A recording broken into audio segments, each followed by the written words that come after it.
Thanksgiving is just over a week away, and in order to make the traditional family stuffing, I need at least 2 loaves of white bread. Normally, in the years past that I have made the family meal, I have used 2 loaves of store-bought Wonder-style bread, white sandwich bread. But this year, I'm a little nutty. I'm gonna make 2 loaves of my own. And so what are we dealing with here today? Well, 6 3/4 cups of white bread flour. We have 2 1/3 cups of water, about 110 degrees Fahrenheit. We have 2 1/2 teaspoons of active dry yeast. We have 2 tablespoons of vegetable oil, a tablespoon of salt, and 3 1/2 tablespoons of sugar. And all of this is going to make two loaves. I normally do this recipe in half, cut it in half for a single loaf. But today we're going whole hog. Let's get started. Okay, since we're using active dry yeast and not instant yeast, the first thing we got to do is bloom the yeast. Add the yeast. Ooh, get that out of there. And I'm gonna get all that out of there.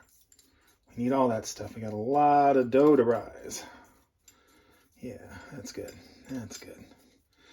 And then we need a 1/2 teaspoon of sugar and the water. And we are going to whisk this together until smooth.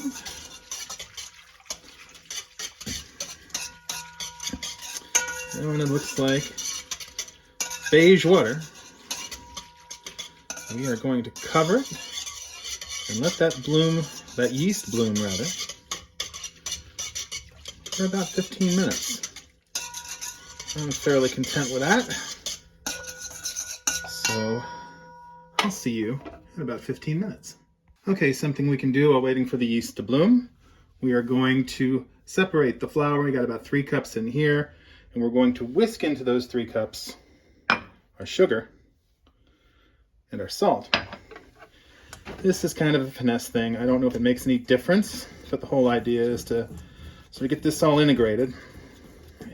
And it does 2 things, besides integrating the ingredients, so you get the sugar and the salt spread throughout the bread, less likely for it to clump up in any way. You also separate out that flour, because chances are you're not going to use all this flour. Well, you're going to spill some of it on the counter. And you don't want to put sugary, salty flour back into the bag when the recipe's over.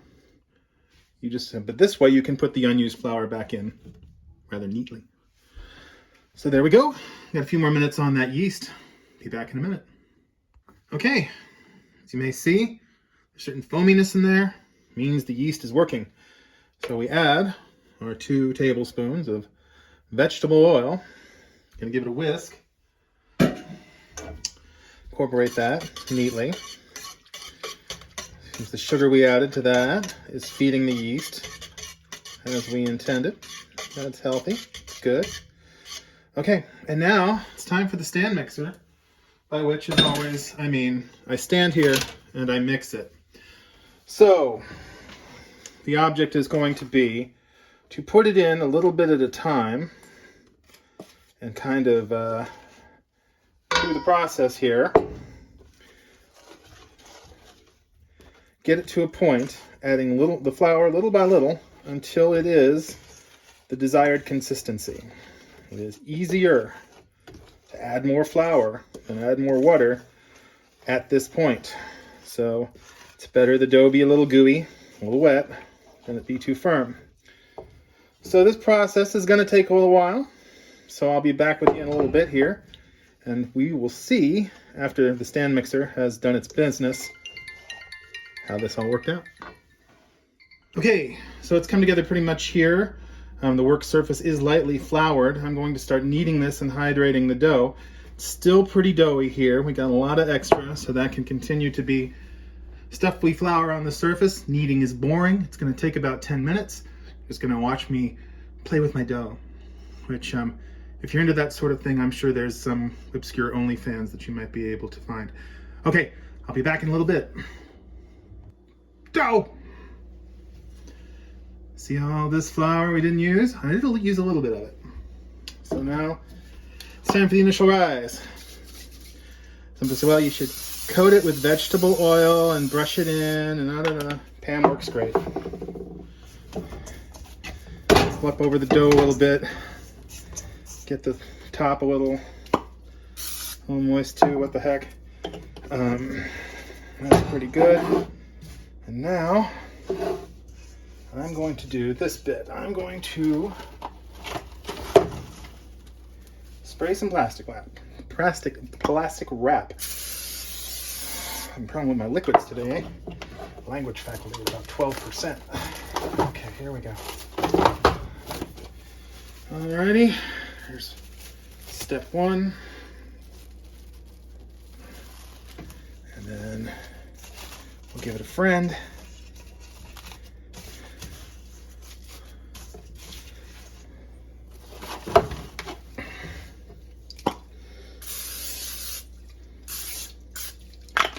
Step two. Okay. And there we go. So now we get it kind of tight. This is a big lump of dough, so it'll probably press on the top. That's why I oiled that. Take our little kitchen towel, and we're gonna let this rise for about 2 hours. See you in a bit. Dough! Yes, it's dough. Okay, I'm gonna take off these oiled bits of plastic, and will come in handy momentarily. So we've got a nice initial rise on this baby here. Gonna have to be divided evenly into 2 loaves. Now, how many of you thought because we were baking today that there was going to be no math involved? Raise your hand. You were all wrong. Okay.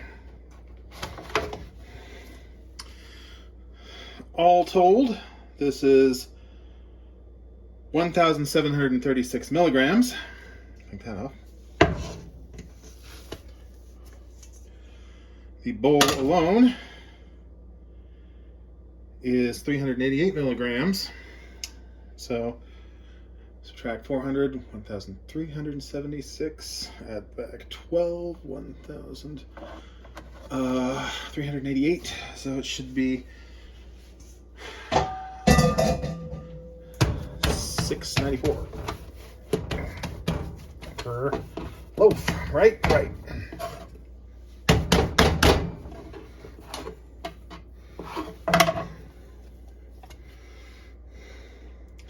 $663,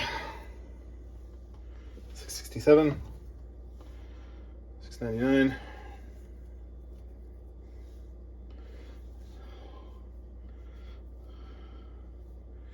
Call that a loaf. Let's see if my arithmetic was correct. It wasn't. Wasn't at all.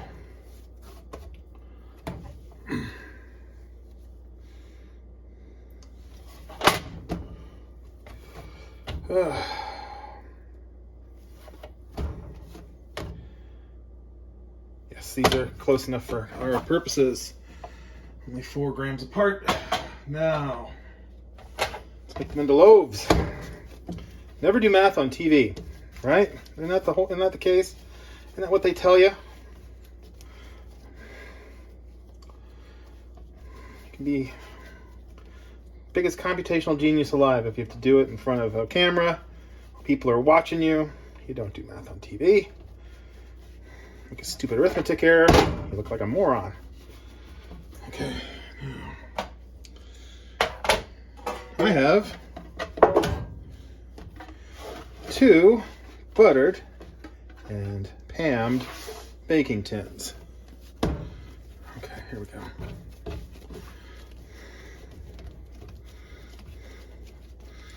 And we're going to take our loaves and put them in there. You know, these are kind of grubby looking loaves. I didn't do my best work here. That's okay. See, they rise all right.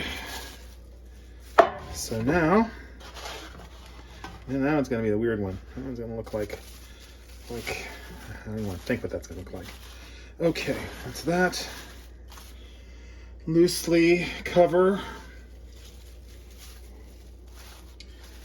with the plastic wrap, and then we'll be back again.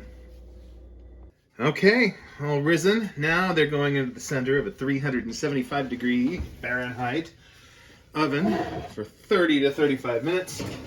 I have put my pan of water down there so they get that oven rise that everybody enjoys. At least I enjoy. And I'll see you in a little bit. And it's bread. I think I'm going to use the trick from last week's whole wheat loaf. Put a little gloss on this thing. It's a little dry on top. And what is the trick, you may ask? Well, there's only one trick that solves all of our culinary problems, right? It's butter. Copious amounts of butter.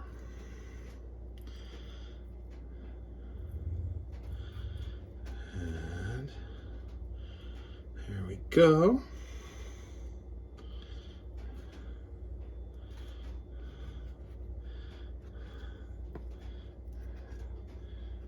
And I'm calling that success.